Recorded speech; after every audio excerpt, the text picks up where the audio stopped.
New York Times published an article, Did Women Ruin the Workplace? And after some backlash, revised its title to Did Liberal Feminism Ruin the Workplace? And if so, can conservative feminism fix it? Way to go, New York Times, joining the list of legacy media companies that are absolutely irrelevant. I typically avoid these topics on my TikTok and Instagram because that's not the point of these channels. But also, I'm a little bit tired of these topics because a lot of people don't understand what equality means. But this one deserves a discussion.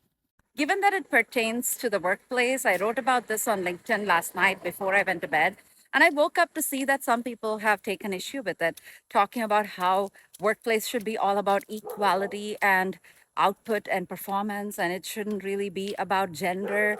So, in an ideal world, sure. And that is why we even give rise to terms like conservative feminism, which is an oxymoron and actually makes no sense, except it's coined specifically to get people into believing that somehow we're building a meritocracy here. And it pains me to see that the people who are commenting on this are people of color. They do not understand the situation that we are in.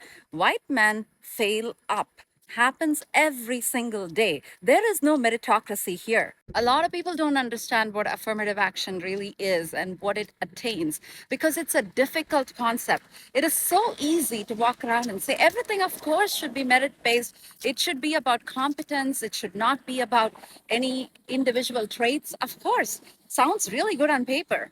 Since that is so difficult to argue against, and since there are so many nuances in this topic, people take the simplistic approach of talking about this in these simple meritocracy terms, which dilutes the entire movement we've all been trying to fight.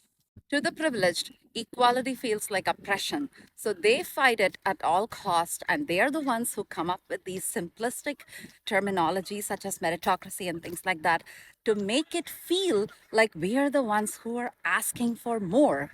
And I'll say this to women and other minorities as well.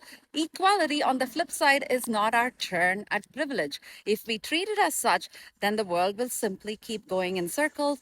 We will swing the pendulum both sides too far again and again and again, and there will be no end to the problem.